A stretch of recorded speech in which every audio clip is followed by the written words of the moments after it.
Virus has now taken at least 6 lives here in the U.S. Coronavirus pandemic has now claimed more than 10,000 lives. Hospital beds are filling up. We are in a state of emergency.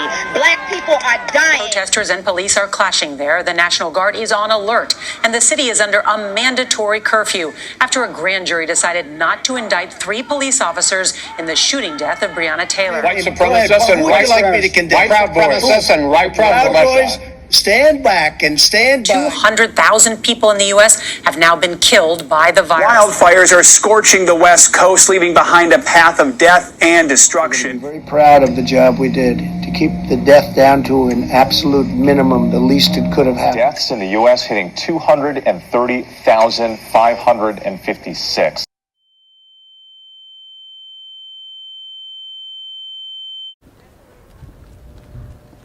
My friends and I had no idea what was coming when we went downtown to shoot our TV and film midterm the week before March 13th.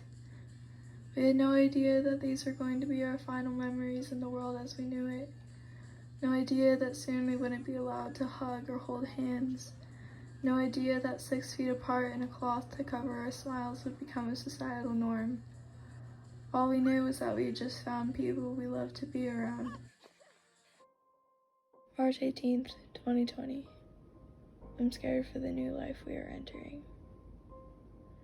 May 26th, 2020. I miss going to school and walking in the hallways, complimenting random people, feeling the sun against my neck.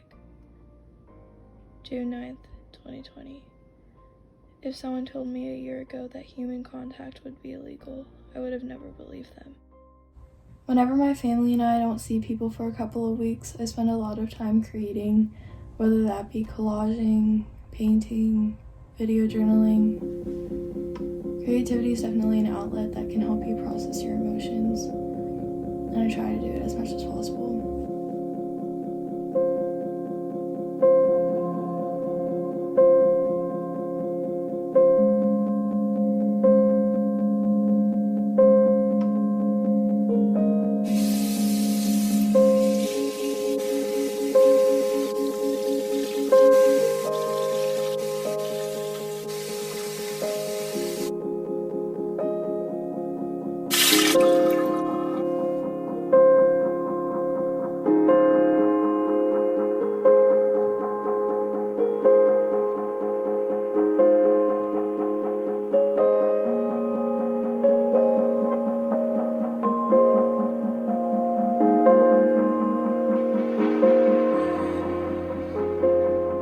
It's practically impossible to put into words how this time has made me feel.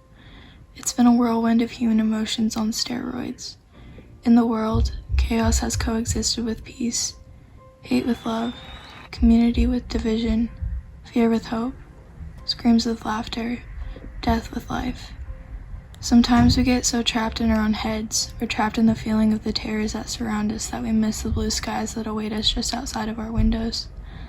But that's the beauty of the dark days. They make the light ones brighter. We have to find a balance in order to stay sane.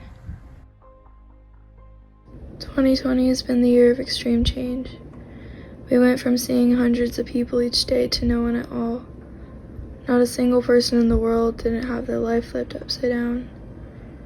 At first I thought it would be uniting, but now I see it's tearing us apart. I have hope for our country to become more loving, but it starts with simply taking care of ourselves.